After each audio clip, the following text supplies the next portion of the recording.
What if I told you that some of the USSR's most iconic cars weren't actually Soviet inventions? The truth might surprise you. While the USSR prided itself on self-reliance, much of its automotive industry was built on borrowed or stolen Western designs. From classic American sedans to rugged German off-roaders, Soviet engineers often took inspiration from their Cold War rivals, tweaking the designs just enough to fit the needs of the socialist state. After World War II, the Soviet Union faced a massive challenge, rebuilding its economy and modernizing its transportation.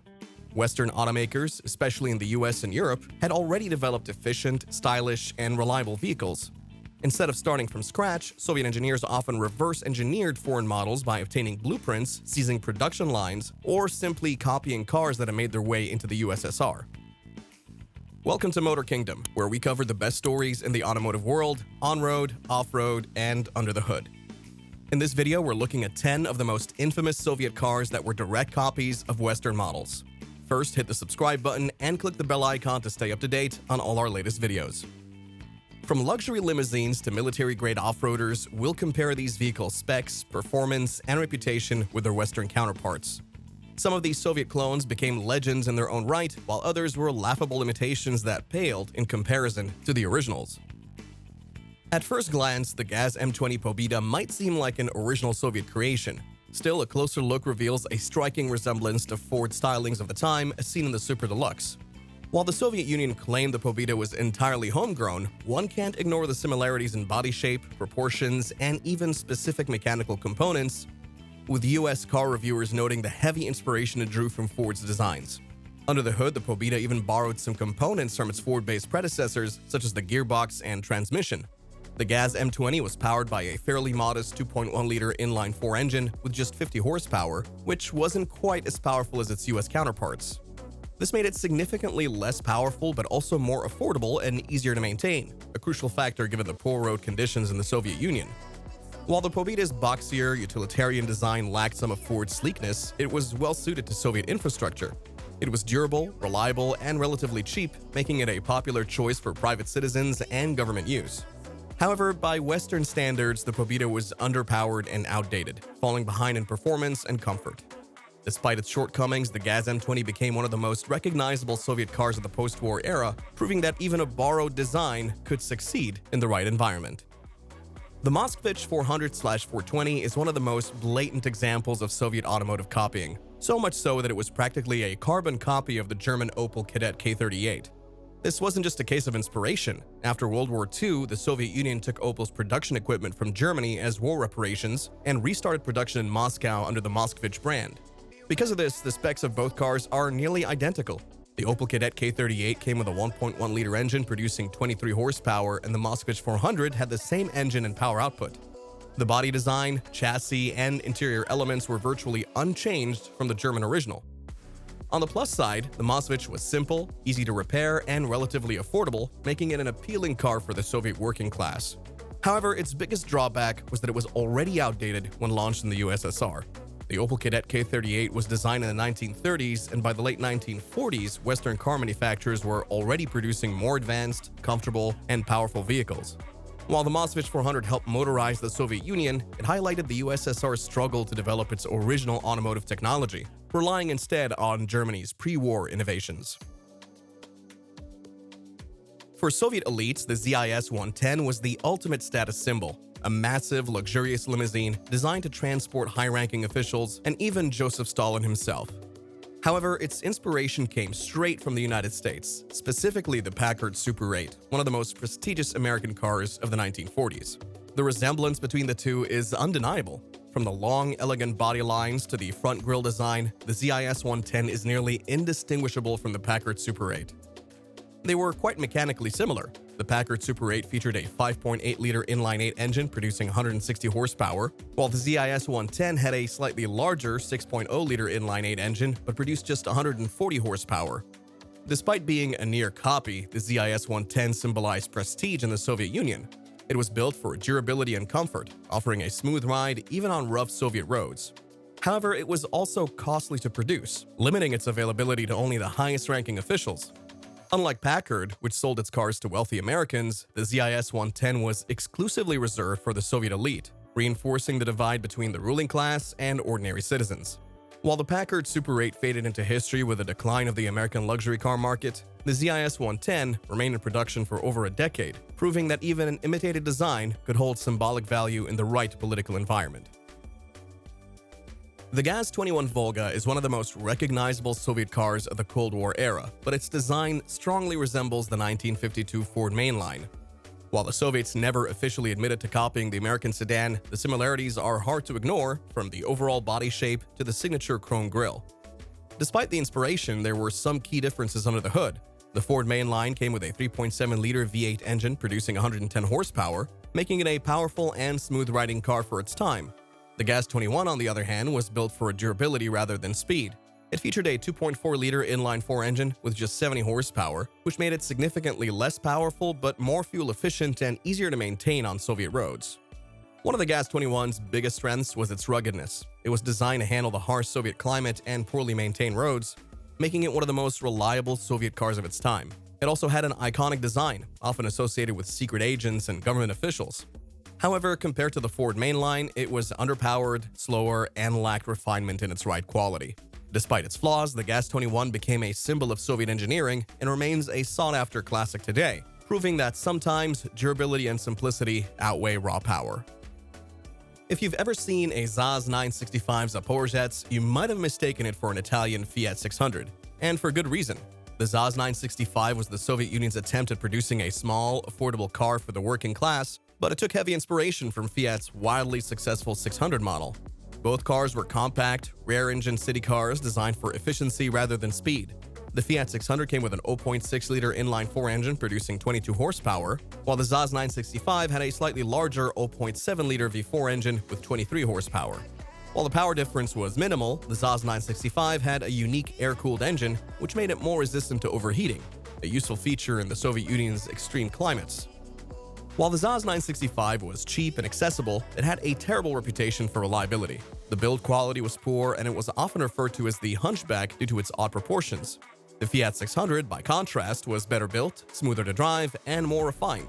Despite its flaws, the ZAZ 965 was a cultural icon, serving as the Soviet Union's equivalent of the Volkswagen Beetle. It may not have been the most reliable car, but it gave millions of Soviets their first taste of personal vehicle ownership. The Gaz 13 Chaika was a car built exclusively for the Soviet elite, a massive, luxurious sedan with styling cues that looked eerily similar to the Packard Caribbean, one of America's most prestigious luxury cars of the 1950s. Given that the USSR had previously copied the Packard Super 8 for its ZIS 110, it's no surprise that they looked to Packard once again when designing a new limousine. Under the hood, the Packard Caribbean featured a 5.4-liter V8 engine producing 180 horsepower, while the Gaz 13 had a slightly larger 5.5-liter V8 pushing 195 horsepower. While both cars were designed for comfort rather than performance, the Gaz 13 was surprisingly powerful for its size. Despite its luxurious features, the Chaika was never available to the general public. It was reserved for high-ranking Soviet officials, diplomats, and KGB officers. While this exclusivity made it a symbol of power, it also meant that maintenance was costly, and very few of these cars remain in existence today. In the end, the Gaz 13 Chaika served as a Soviet status symbol, proving that even in a socialist society, luxury was still very much reserved for the privileged few. The Lada Riva, also known as the Vaz 2105, was one of the most popular Soviet cars, and its design was heavily inspired by the Fiat 124. The Fiat 124, which debuted in 1966, was a compact, elegant sedan that became a bestseller worldwide. Its 1.2-liter inline-4 engine produced 65 horsepower, balancing efficiency and performance. The Soviets borrowed many elements from the Fiat 124, from its basic yet functional design to the engine layout. The Lada Riva, with its 1.2-liter inline-4 engine producing 64 horsepower, was almost identical in power to the Fiat, but much more utilitarian in appearance. The Riva had a boxy design built for the masses, making it incredibly affordable and easy to repair. However, its lack of modern safety features and outdated styling compared to Western models made it less appealing to those seeking a stylish ride. Despite its shortcomings, the Lada Riva became an icon of Soviet practicality, known for being reliable, simple, and widely exported. It wasn't flashy, but it did the job, offering a budget-friendly solution for the masses. Despite being far from the cutting edge, the Lada Riva's long lifespan remained a staple of Eastern European roads for decades. The Vaz 2101 Ziegerli, introduced in 1970, was another Soviet car that borrowed heavily from the Fiat 124. Fiat's compact sedan was popular for its 1.2-liter inline-4 engine, 65 horsepower, and sleek design. The Vaz 2101, which came with a 1.2-liter inline-4 engine generating 64 horsepower, was remarkably similar but tailored for the tougher roads of the Soviet Union. Unlike the Fiat 124, which featured a refined design, the Vaz 2101 was rugged and designed to be durable enough to handle Soviet roads, which were often less than ideal. While the Fiat 124 had a polished modern look, the Vaz 2101 was much more essential in its features. It became a symbol of affordable and reliable transportation in Eastern Europe, though it lacked the innovation seen in its Western counterparts. Despite these drawbacks, the Vaz 2101 was a practical choice for Soviet drivers thanks to its durability and affordability. It was incredibly popular in Eastern Europe, and its legacy continues as one of the most recognizable Soviet cars. The UAZ 469, produced in 1971, was a rugged Soviet off-road vehicle built for military and civilian use. The design of the UAZ 469 was heavily influenced by the Jeep CJ5, which debuted in 1954. Both cars shared similar off-road capabilities, with the Jeep CJ5 powered by a 2.2-liter inline-4 engine generating 75 horsepower. The UAZ 469 had a 2.5-liter inline-4 engine producing 75 horsepower and equally powerful for rough terrain. The UAZ 469 was built to be incredibly durable and simple. It was designed to withstand the most challenging conditions, including the harsh Siberian winters, which made it a popular choice for military and civilian use in the Soviet Union. However, while the Jeep CJ5 offered a smoother, more comfortable ride, the UAZ 469 was much more basic and uncomfortable. Its Spartan interior and minimal features didn't make it a luxury vehicle, but its off-road prowess was unmatched. The UAZ 469 symbolized Soviet ruggedness and practicality, while the Jeep CJ5 was a more refined version of the off-road vehicle. Despite the differences, both cars were designed with the same goal: tackling tough terrain. The Moskvitch 2141 Aleko was the Soviet Union's answer to the Simca 1307, a French compact sedan first released in 1975. While both cars shared a modern design for their respective periods, the Moskvitch 2141 was still boxy and behind the curve by Western standards. The Simca 1307 featured a 1.3-liter inline-4 engine with 68 horsepower, while the Moskvitch 2141 came with a 1.5-liter inline-4 engine producing 75 horsepower, a noticeable upgrade in power. However, the Moskvitch 2141 still suffered from poor reliability and outdated technology, despite its spacious interior and affordability. The car's design and build quality didn't match the Simca 1307's more modern and refined feel. The Moskvitch was a decent choice for the Soviet working class, but compared to the Simca, it was outdated and lacked the same level of sophistication. In the end, the Moskvitch 2141 couldn't quite compete with its Western inspiration in terms of modernity. Still, it remained an iconic symbol of Soviet automotive engineering during the later years of the USSR.